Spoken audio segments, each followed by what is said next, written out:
Olá pessoal, hoje daremos continuidade para falarmos sobre as formas extraconvencionais de expressão do direito internacional e também sobre os instrumentos de interpretação e compensação.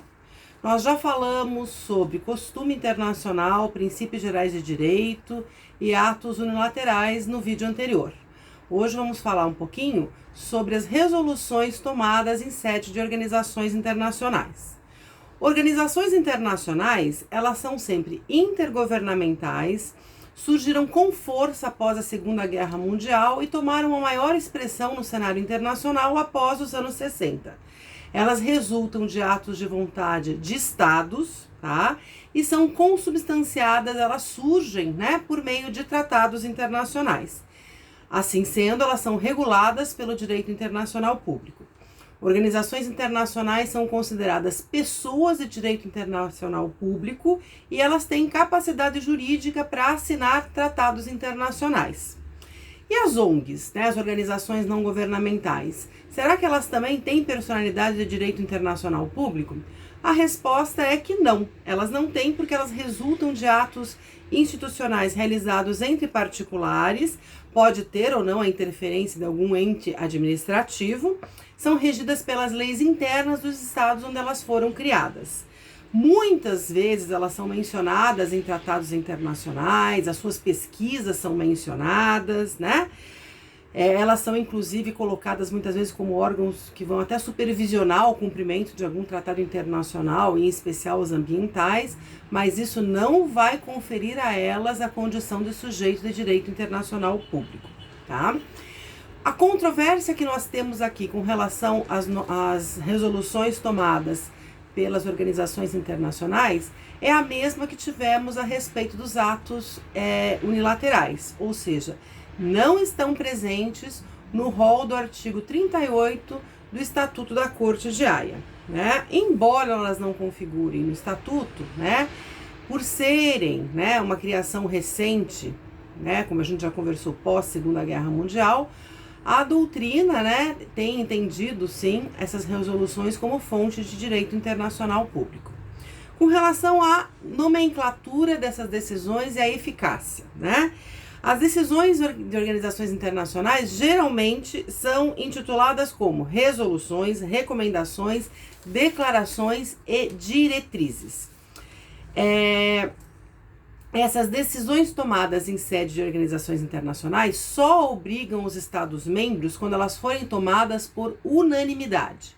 Se forem tomadas por maioria, elas só vão obrigar aqueles Estados que votaram a favor da medida. A natureza jurídica dessas decisões é nesse sentido. Então, são atos obrigatórios para aqueles que desejaram se comprometer. Quem não aqueceu não está comprometido, ok? Agora vamos falar um pouquinho sobre os instrumentos de interpretação e compensação. Aqui vamos falar sobre jurisprudência, doutrina, analogia e equidade. Muito bem, sabemos nós, né, que esses são meios auxiliares para a determinação das regras de direito. Vamos começar falando sobre a jurisprudência. Também sabemos que o juiz é responsável pela aplicação da lei ao caso concreto, né?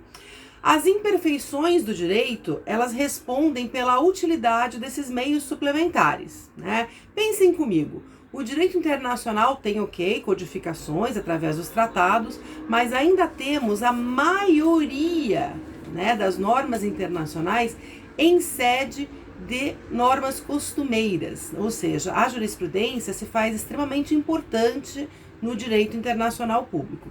E quando o artigo 38 fala em jurisprudência, né, como meio suplementar, ele se refere a que jurisprudência?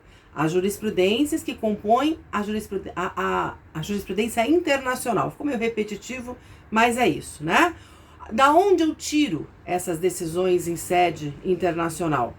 De decisões arbitrais, que são resultado de conflitos entre estados, e de conjunto de decisões tomadas em cortes jurisdicionais, como por exemplo a Corte de Haia, tá? Essa jurisprudência internacional, ela não tem efeito vinculante. Com relação à doutrina, sabemos nós que doutrinas não geram essencialmente, né, e propriamente dito, modelos jurisdicionais, mas geram sim modelos dogmáticos, né, e hermenêuticos para que nós consigamos significar esses modelos jurídicos através do tempo. Em termos de direito internacional, quais são as doutrinas importantes aqui para a gente?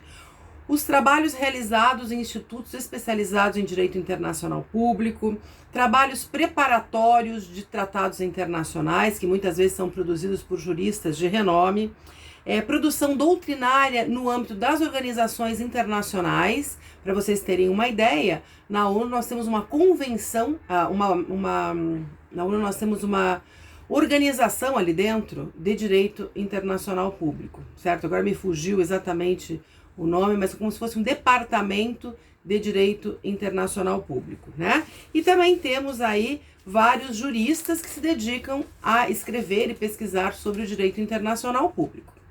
Com relação à analogia e equidade, me lembrei, gente, a Comissão de Direito Internacional Público que existe em sede da ONU. Vocês viram que eu tô ficando espontânea já nos meus vídeos, eu já me corto, já vou, já volto, tipo eu em sala de aula, né? Veja só, esse é o nosso último vídeo do semestre e eu já estou aqui bem à vontade. Então é a Comissão de Direito Internacional da ONU que produz muito conhecimento dentro dessa área de Direito Internacional Público, ok? Agora voltando, analogia e equidade, né? São métodos de raciocínio jurídico e soluções que serão eficientes para enfrentar o problema da falta de norma, né?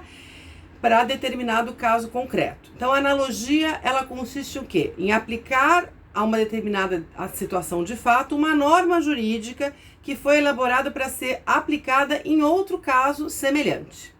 E a equidade, ela vai ocorrer quando a norma jurídica não existe, ou se ela existe, ela não responde, né, não é útil para aquele caso concreto. Então, ela não tem eficácia para aquele caso concreto. Aqui nós temos um detalhe importante com relação à equidade. O artigo 38, ele dispõe claramente que a equidade só vai poder ser utilizada mediante autorização expressa das partes envolvidas num litígio internacional. Essa autorização expressa, ela pode se dar nos tratados que foram assinados ou durante o litígio, se houver essa necessidade, ok? Então, por hoje foi esse o nosso tema. Desejo que todos fiquem bem, fiquem em casa e nos vemos adiante, tá bom? Um abraço!